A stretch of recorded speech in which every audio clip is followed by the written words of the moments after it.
Hello everyone and welcome to today's video. Today's video is going to be about how to fix Instagram Insights not showing.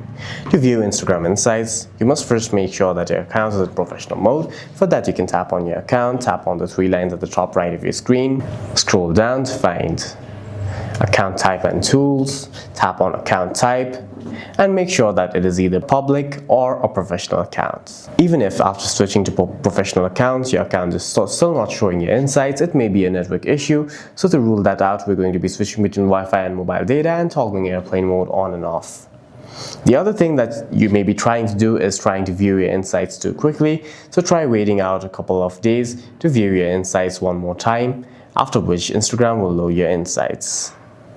The problem also may be within the Instagram app, which may be glitching. For that, we're going to be heading over to Settings, tap on Apps, tap on Instagram, tap on Storage and Cache, and try clearing storage and cache, which will require you to log back into Instagram and see if that helps. If all else fails, you will have to report the problem to Instagram through their official help page or through the official Instagram app. For any further questions, please feel free to leave a comment down below.